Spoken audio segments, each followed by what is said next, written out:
Hello guys, welcome back to my new video.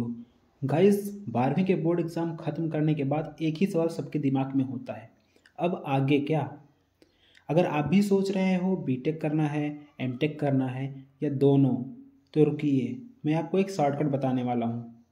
12वीं के बाद आप बिना किसी एंट्रेंस एग्ज़ाम के वीआईटी जैसे प्राइवेट कॉलेज से बीटेक और एमटेक कर सकते हैं।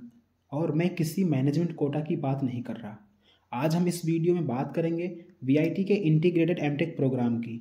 आपने एमटेक प्रोग्राम तो सुना होगा, अब ये इंटीग्रेटेड एमटेक प्रोग्राम क्या होता है, मैं आपको इस वीडियो में डिटेल में इसके बारे में बताएंगे।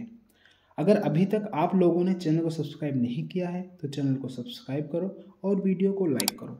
तो चलिए शुरू करते हैं और जानते हैं कि ये प्रोग्राम आपके लिए कितना बढ़िया हो सकता है। गाइस, तब हमें जानेंगे कि इंटीग्रेटेड एमटेक प्रोग्राम होता क्या है। बेसिकली ये 5 ईयर्स का प्रोग्राम होता है जिसमें आपको बीटेक प्लस एमटेक एक साथ करने का मौका मिलता है। वैसे जनरली तो बीटेक और एमटेक करने में 6 साल लगते हैं, बट इस प्रोग्राम के माध्यम से आप इसको 5 साल में ही कर सकते हैं, जिसमें आपको 1 साल का समय बचेगा। अब हम बात करते हैं कि हम इस वीडियो में क्या क्या बातें करेंगे। अभी हम इसके बारे में आपको बताएंगे कि इसका एडमिशन प्रोसीजर क्या होता है, और फिर बात करेंगे कि एलिजिबिलिटी क्राइटेरिया क्या होती है, अब किस बेसिस पे आपका इसमें एडमिशन होगा, क्या एलिजिबिलिटी यहाँ होती है।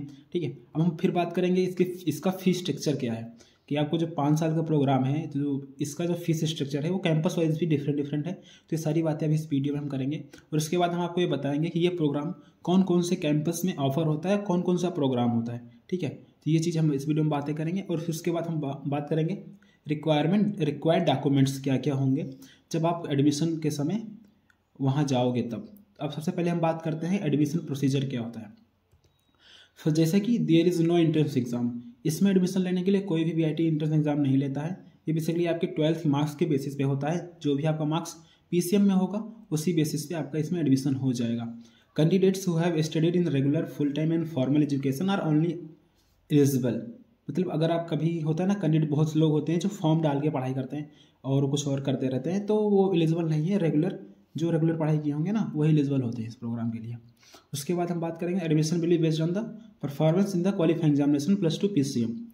जैसे कि आपका पीसीएम में जो भी स्कोर होगा वो स्कोर ही वीआईटी कंसीडर करेगा, ना कि ओवरऑल परसेंटेज जो भी होगा वो कंसीडर नहीं करेगा।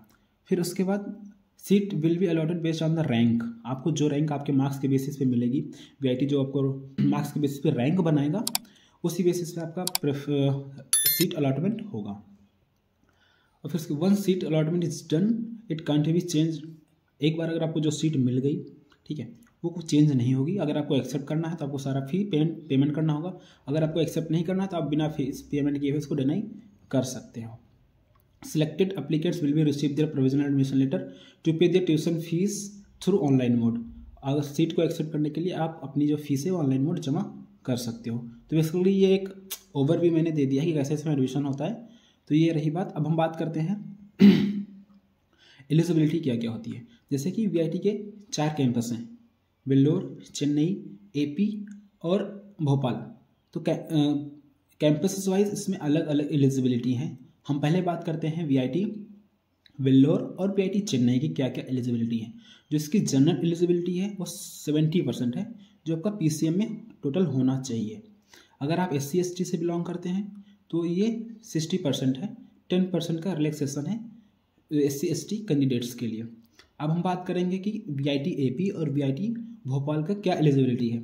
तो उसका जनरल एलिजिबिलिटी क्या है, वो है 65%। अगर आप SC/ST से बिलोंग करते हैं तो 55% है। तो ये वीआईटी वेल्लोर और चेन्नई में और वीआईटी भोपाल और एपी में लगभग इतना डिफरेंस है एलिजिबिलिटी में। अब हम बात करते हैं फीस स्ट्रक्चर, जो कि बहुत इंपॉर्टेंट है। फीस स्ट्रक्चर के बारे में बता रहे हैं। 3 कैंपस हैं, वेल्लोर, चेन्नई और एपी। इनकी फ़ीस 3 साल के लिए सेम है।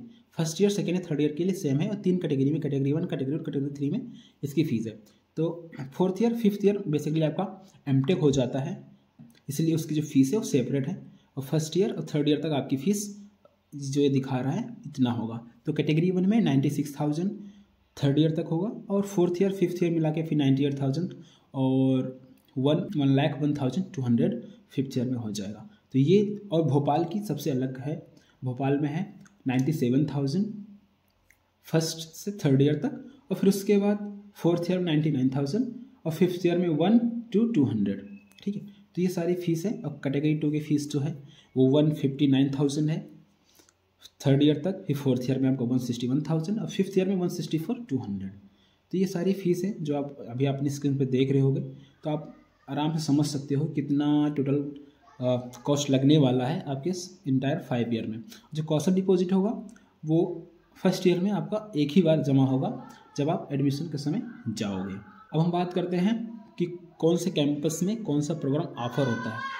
VIT वेल्लोर में बेसिकली ये सॉफ्टवेयर इंजीनियरिंग जो है ये भी 5 ईयर्स, सारे 5 ईयर्स के प्रोग्राम है। तो सॉफ्टवेयर इंजीनियरिंग है, computer science and engineering in collaboration with Virtusa, और computer science and engineering in data science. ये VIT वेल्लोर कैंपस में आपको अगर आप चाहते हो तो वहाँ पे इन प्रोग्राम में एडमिशन ले सकते हो। और चेन्नई की बात करते हैं तो वहाँ भी आपको सॉफ्टवेयर इंजीनियरिंग मिल जाएगी, और computer science and engineering business analytics, और आप integrated MSc applied psychology 5 year. ये बेसिकली आप चेन्नई में और वेल्लोर में इनमें एडमिशन ले सकते हो। अब हम बात करते हैं AP में भी सॉफ्टवेयर इंजीनियरिंग है और computer science and engineering collaboration with Virtusa, जो कि आपको वेल्लोर में भी मिलेगी और AP में भी मिल सकती है। वो आपके रैंक पे डिपेंड करेगा कि कौन से कॉलेज में आपको कौन सी ब्रांच मिल रही है।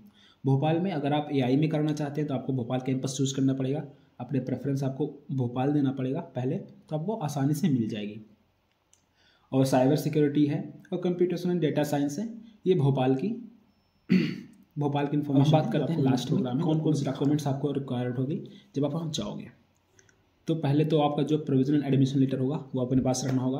क्लास 10th की वर्जिनल मार्कशीट होनी चाहिए, 12th की वर्जिनल मार्कशीट होनी चाहिए, आधार कार्ड की कॉपी होनी चाहिए, और TC आपका 12th का TC होना चाहिए, और 2 पासपोर्ट साइज कलर फोटोग्राफ होना चाहिए जो आपको वहाँ पे डॉक्यूमेंट वेरिफिकेशन के टाइम पे आपको वहाँ देना पड़ेगा।